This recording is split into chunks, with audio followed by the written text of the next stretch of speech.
Bismillahirrahmanirrahim.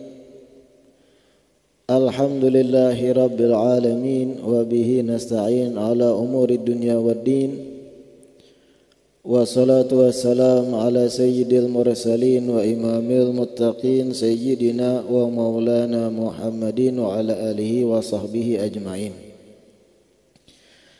Alhamdulillah, segala puji kembali dan selalu terhatur kehadirat Allah yang masih melimpahkan nikmat sehat, nikmat afiat, panjang umur pada kita seberataan, sehingga kembali diperjumpakan di kegiatan taklim malam Ahad, kajian kitab Matan Hadis Arba'in Nawawi yang ditunjang dengan syarah Al-Jawahir Al-Lu'lu'iyah.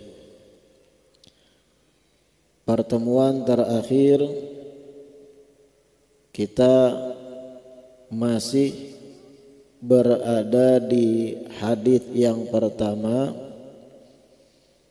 yang mana terakhir kita membaca sedikit biografi dan kisah hidupnya Al-Imam Al-Bukhari, yang mana beliau adalah imam hadis bagi umat Islam di seluruh dunia.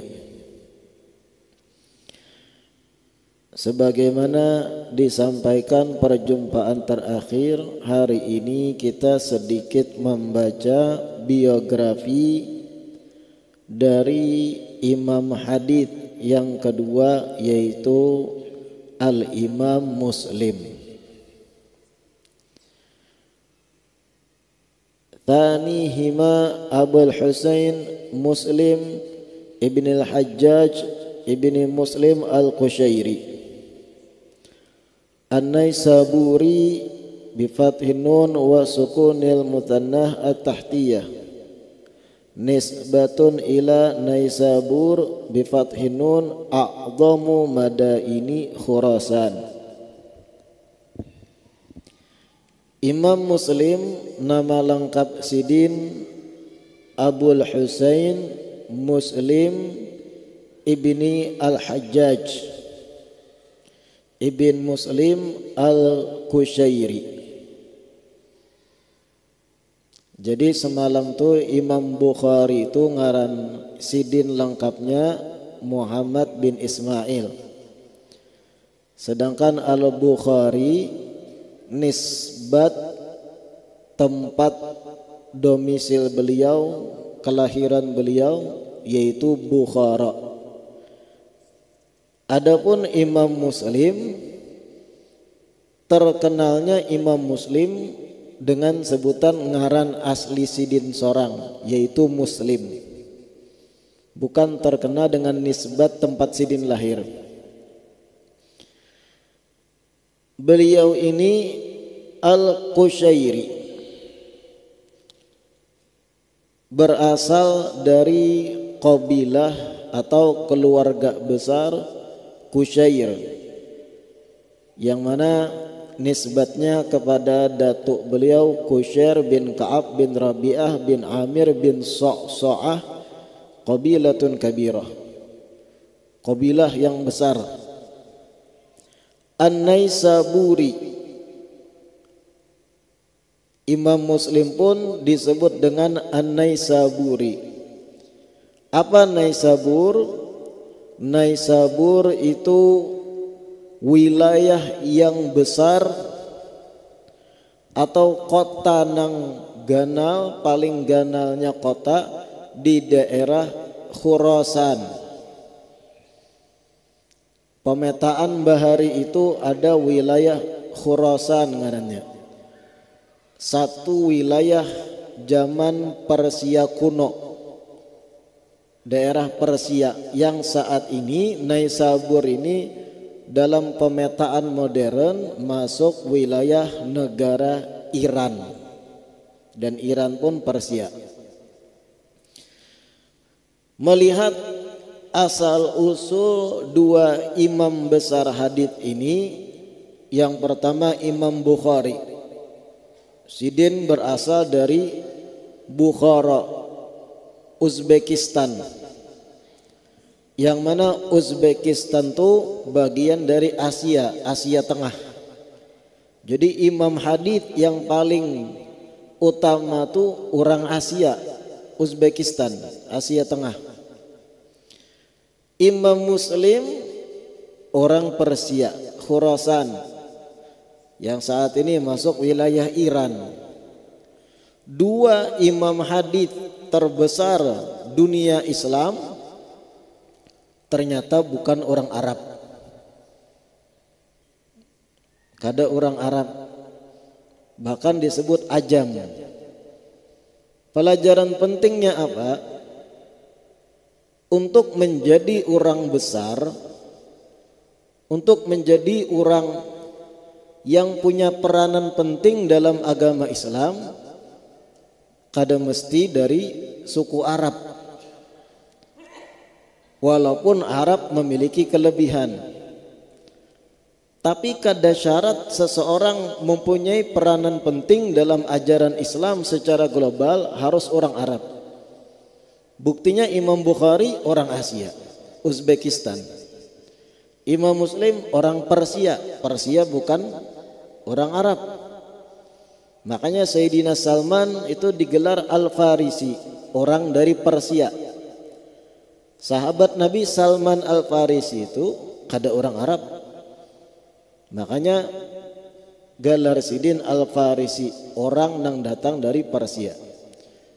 Kada syarat harus orang Arab untuk mempunyai peran penting dalam agama Islam.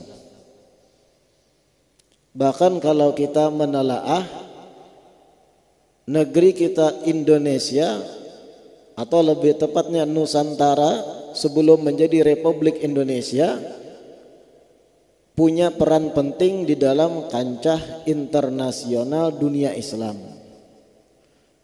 Banyak tokoh-tokoh nang asal Nusantara dari daerah-daerah Indonesia yang mempunyai peran penting dalam dunia Islam, karya-karyanya. Sebut aja di daerah Banten itu ada Syekh Muhammad Nawawi Al-Bantani, ulama asli Nusantara pribumi yang mempunyai karangan banyak ratusan berbahasa Arab, menuntut ilmu di Mekah. Bahkan karangan-karangan Syekh Nawawi Al-Bantani ini dipakai oleh orang Arab, dipelajari asli Indonesia.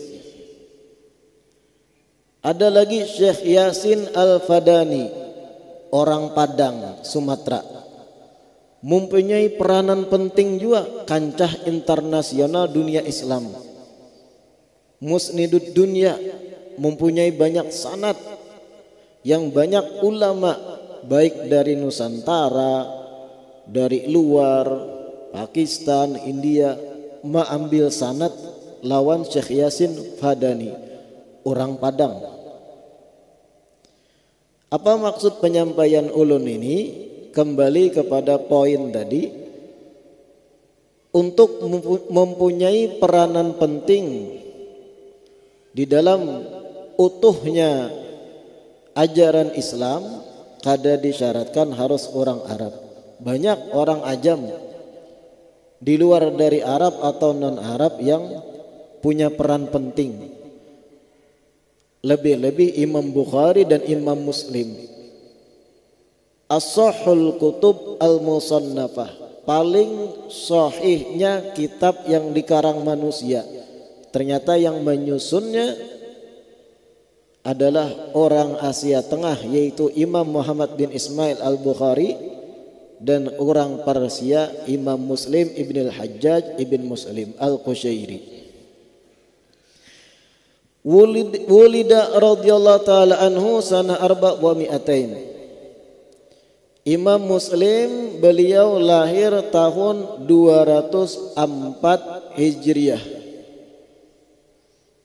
Jadi jarak antara Imam Muslim dengan baginda Rasulullah sallallahu alaihi wasallam arak 2 abad. Wa akhadha al-hadits an Ahmad ibn Hanbal wa Harmalah wa khala'i katsirin. Wa sannafa sahihahu min 300,000 hadits. Wa mata sana 61 wa 200. Wa dufina binaisabur wa qabruhu biha masyhurun yuzarun wa yutabarraku bihi. Imam Muslim mengambil ilmu hadis dari Imam Ahmad bin Hanbal termasuk. Jadi Imam Muslim itu lahir di wilayah Khurasan, Naisabur tadi, menuntut ilmunya ke Jazirah Arab, tempat ulama-ulama besar. Beliau mengarang Sahih Muslimnya setelah memfilter atau menyeleksi 300.000 hadis. Jadi masa beliau menuntut ilmu, mencari hadis-hadis Nabi, tak kumpul 300.000-an hadis Nabi. Namun yang dimasukkan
Nah, orang alim tuh kayak itu kadang. Ketika membidangi satu bidang, ada nang menyambat satu hal nang gharib, agak asing, penasaran. Dan banyak ulama lain nang kayak itu juga. Ketika bahtul masail, ada pembahasan ilmu, orang bertakun satu permasalahan yang membingungkan. Kadang mau guring kadang, bahkan 2-3 hari orang alim tadi mencari di kitab-kitab nang sidin bisi ratusan buting. Sampai dapat hanyar, ibaratnya tuh bisul pacah. Hanyar puas. Kayak itu orang alim tuh sebagian. Sama Imam Muslim tadi. Disebut satu riwayat sidin asa asing, bulik ke rumah, dinyalai lampu siraj, lampu coloknya itu, lalu berkata kepada istri dan anak-anak, jangan ada yang masuk ke kamar, aku hendak mencari catatan-catatan ratusan ribu riwayat yang disebut ketika mudzakarah. Lalu keluarga sidin menjawab, tadi ada orang memberi sekeranjang korma, sullatun, sekeranjang korma. Ujar Imam Muslim, sini bawa ke kamar, sekeranjang korma. Akhirnya Imam Muslim mutalaah, murajaah, mencari riwayat nang sidin penasaran tadi, ada kada di dalam catatan nang ratusan ribu tadi. Ketika mencari, membuka-buka tuh sambil ya'khudhu tamratan, sambil memakani kurma tadi nang sekeranjang, sambil bercari, nah makan lagi, bercari di riwayat lain, ambil, buka, cari sambil makan. Fa asbaha wa qad faniyat tamru, sampai waktu subuh habis kurma di keranjang tadi tanpa terasa. Wa wajadal hadits, dan sidin pun menemukan hadits nang mu'alah. Sidin penasaran tadi, bujur pernah aku catat bahari itu. Famata nafa'anallah bih, karena keletihan, keuyuhan, pikiran berat memikirkan satu riwayat tadi, semalaman suntuk mencari di dalam catatan nang ratusan ribu, akhirnya meninggal sidin, meninggal dunia. Karena letih, keuyuhan, meninggal dalam keadaan menuntut ilmu, murajaah, mengulang-ulang ilmu agama, yaitu hadits-hadits Nabi sallallahu alaihi wasallam. Artinya wafat sidin dalam keadaan yang luar biasa baik, indah, husnul khatimah. Nah, kayak itu Imam Muslim dan sebahagian ulama bahari itu penasaran dahsyat terhadap ilmu. Kita apa enggak ya, apa kena meninggal? Apakah dalam keadaan yang baik juga? Penasaran akan satu ilmu contohnya, mencari di Google tapi mencari, kada bisa kitab sebagian. Atau kita malah meninggal gara-gara depresi, memikirkan sesuatu juga, tapi sesuatunya bukan ilmu, urusan dunia. Tiba-tiba lagi duduk santai dapat berita harga gatah 2.000 sekilo, langsung berpikiran meninggal. Nah, aliham. Perkaranya sulit itu, meninggal depresi gara-gara urusan dunia. Nah, ini Imam Muslim. Ini biografi daripada dua imam hadis, Imam Bukhari dan Imam Muslim yang kedua. Hanya kita masuk kepada hadis yang kedua dari Arba'in Nawawiyah.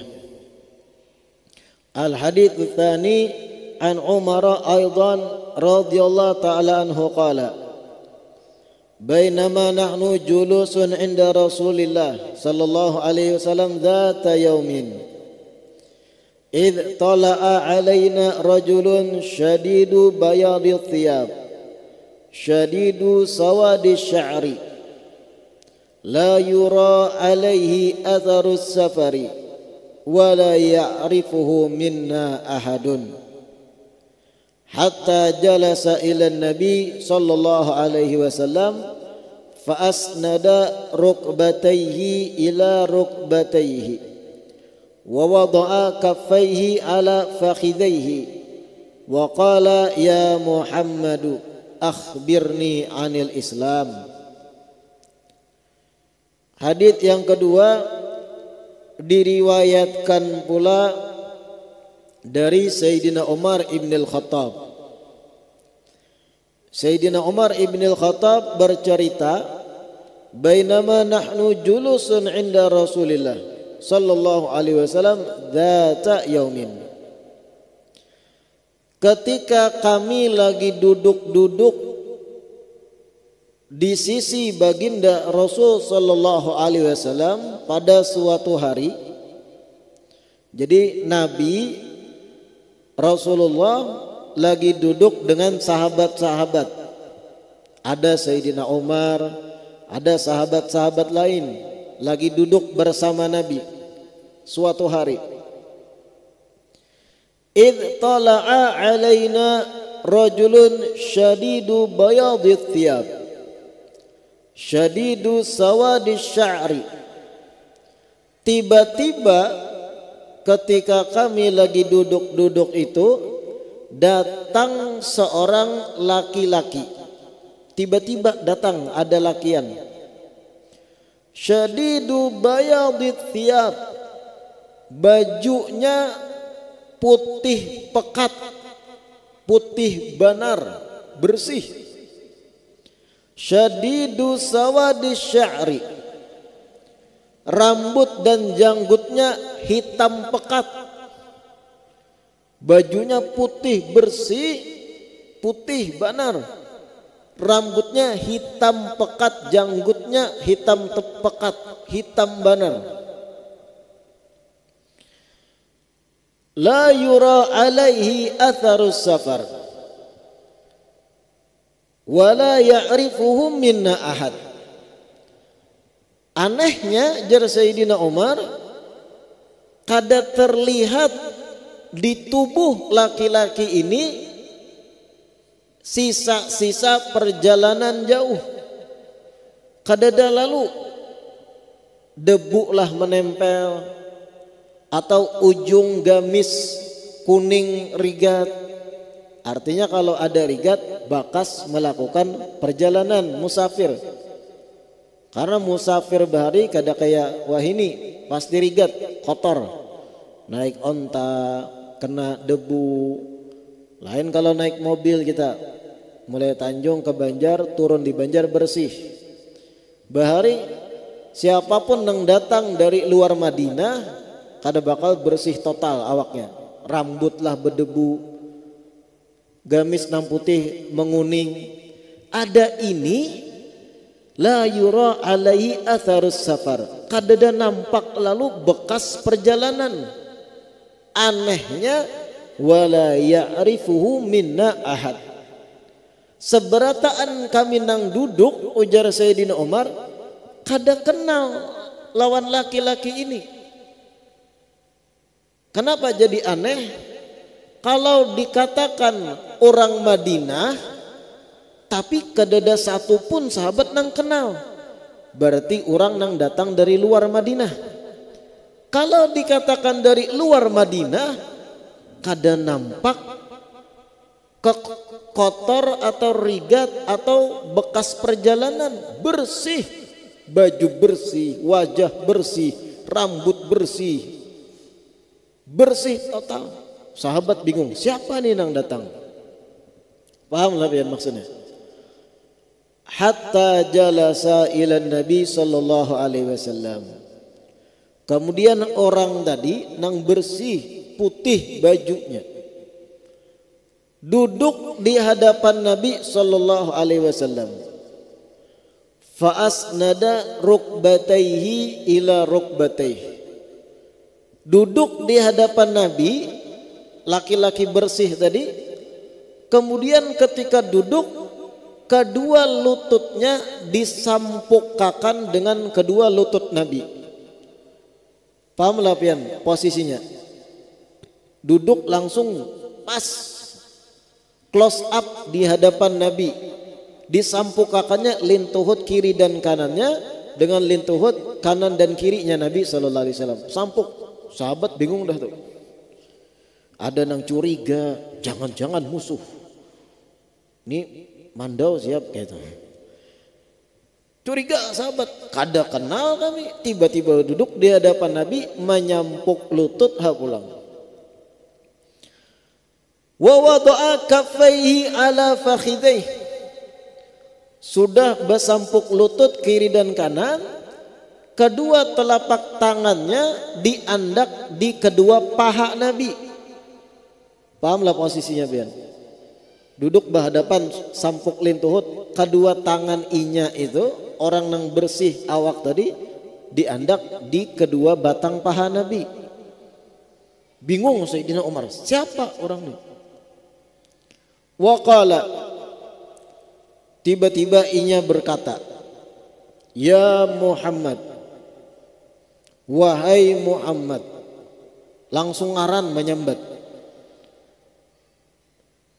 Padahal ada ayat Al-Quran melarang menangati umat Islam untuk memanggil Nabi, jangan langsung ngaran ya Rasulullah. Ini ya Muhammad, akhbirni anil Islam, tolong kabarkan kepadaku apa itu Islam. Faqala Rasulullah sallallahu alaihi wasallam, Nabi menjawab, al-Islamu an tashhada an la ilaha illallah wa anna Muhammadan Rasulullah wa tuqimas shalah wa tu'tiyaz zakah wa tasuma Ramadan wa tahujjal baita in istata'ta ilaihi sabila. Dijawab oleh Nabi, Islam itu pertama engkau bersyahadat tiada Tuhan selain Allah dan sesungguhnya Muhammad adalah utusan Allah. Kemudian engkau dirikan salat, kemudian engkau tunaikan zakat, kemudian engkau berpuasa di bulan Ramadan. Dan kemudian engkau berangkat haji menuju rumah Allah apabila engkau mampu untuk berangkat. Nah itu Islam jar Nabi. Rukunnya 5 kaituna Islam. Syahadat, salat, zakat, puasa, haji. Kalau ikam mampu, dijawabakan oleh Nabi. Wa qala, menjawab pulang orang nang betakon ini, sodakta, ujar orang nang baju bersih tadi nih, bujur pian. Apa nang pian sambat tu bujur, ujar nang berpakaian bersih. Fa'ajibna lahu yas'aluhu wa yusaddiquh. Ujar Sayyidina Umar, kami heran, bingung inya nang betakun pina musti bujur itu jawabannya. Wah Sayyidina Umar ini kan temperamental, inya nang betakun inya nang kisah bujur itu seakan inya sudah tahu jawaban sebelumnya. Wah, mulai Sayyidina Umar penasaran siapa orang ini. Inya betakun inya juga nang menyambat bujur. Itu memang Islam kayak itu nah. Lalu berucap pulang orang berpakaian bersih tadi. Qala fa akhbirni anil iman. Ceritakan kepadaku, kabarkan kepadaku apa itu iman. Dijawab oleh Nabi, iman an tu'mina billah wa malaikatihi wa kutubihi wa rusulihi wal yawmil akhiri wa tu'mina bil qadari khairihi wa syarrihi. Ujar Nabi menjawab, iman itu engkau mempercayai akan Allah Subhanahu wa taala dan mempercayai malaikat-malaikat Allah, mempercayai kitab-kitab Allah, mempercayai rasul-rasul Allah, mempercayai hari kiamat, dan mempercayai ketentuan baik dan buruk dari Allah. Dijawab Nabi, iman itu rukunnya 6. Beriman pada Allah, beriman pada malaikat, beriman pada kitab-kitab Allah, beriman pada rasul-rasul Allah, beriman pada hari kiamat, dan yang keenam beriman pada qada dan qadar, ketentuan Allah baik dan buruk. Itu iman, jar Nabi. Menjawab pulang nang baju bersih tadi, qala sodaqta, bujur jawaban pian. Bingung pulang Sayyidina Umar, yas'aluhu wa yusaddiquh, inya yang betakun, inya pina mesti pulang. Itu jawabannya nang bujur. Qala, betakun pulang orang nang baju bersih yang ketiga kalinya, akhbirni anil ihsan, kabarkan kepadaku apa itu ihsan. Dijawab oleh Nabi, qala an ta'budallah ka'annaka tarahu fa in lam takun tarahu fa innahu yarak. Apa itu ihsan? Ujar nang baju bersih. Dijawab Nabi, ihsan adalah engkau beribadah kepada Allah seakan-akan engkau melihat langsung kepada Allah. Apabila engkau kada melihat Allah, sesungguhnya Allah yang melihat dirimu. Itu ihsan, ujar Nabi. Betakun pulang nang baju bersih. Yang keempat nih, fa akhbirni anis sa'ah, kabarkan kepadaku pabila kiamat. Wah, pabila gerang kiamat terjadi. Dijawab oleh Nabi, mal mas'ulu anha bi'a'lama minasail. Orang yang ditakuni tidak lebih tahu dibanding yang betakun. Kan ditakuni apabila kiamat, ujar nang baju bersih. Ujar Nabi, yang ditakuni maksud sidin aku ini tidak lebih mengetahui kapan terjadi kiamat dibanding nang betakun. Sama kita belum tahu. Pertanyaan kelima pulang oleh nang baju bersih, fa akhbirni an amaratiha. Kalau begitu kabarkan kepadaku tanda-tanda para kiamat. Kalau kada tahu persis kapan kiamatnya, tanda-tandanya barang alamat amarah. Dijawab oleh Nabi, qala antalidal amatu rabbataha. Tanda kiamat akan terjadi, jar Nabi, pertama antalidal amatu rabbataha. Seorang budak perempuan akan melahirkan majikan perempuannya. Nah, ini kena dijelaskan maksudnya. Ringkasnya, banyak para saudagar memilih untuk berhubungan badan dengan budak perempuannya dibanding menikahi wanita-wanita nang bebas, nang ahrar. Dalam Islam boleh kita ketika mempunyai budak perempuan yang sah dihukumkan sebagai budak hamba saya, boleh bagi nang ampun harta untuk berhubungan badan dengan budaknya. Kalau hamil dan lahir anak, status anak itu hur, bebas, dan inya menjadi majikan bagi ibunya sendiri. Seakan-akan Nabi mengkabarkan kalau sudah banyak orang-orang nang ahrar, orang-orang nang bebas bukan hamba saya, memilih untuk berhubungan badan dengan budak perempuannya dan terlahir banyak anak, itu salah satu tanda kiamat terjadi.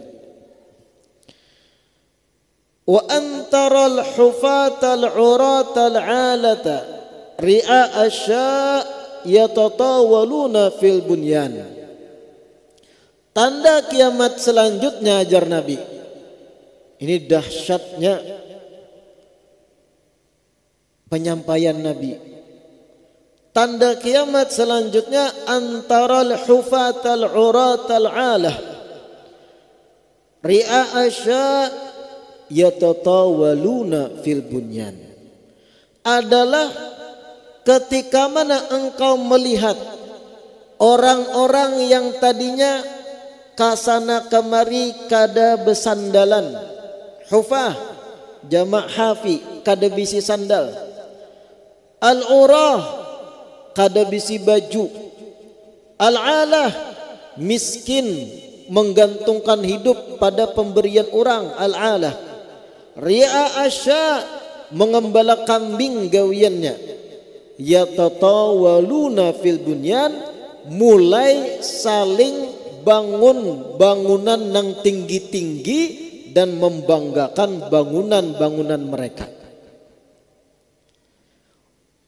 Tanda kiamat selanjutnya, jar Nabi, ketika mana engkau melihat ada orang miskin kada bersandal, bajunya hampir dikatakan telanjang, gawian mengembala kambing tadinya, tiba-tiba sugih bakajut membangun bangunan mencakar langit, saling berbangga-bangga atas tingginya bangunan yang dibangunnya.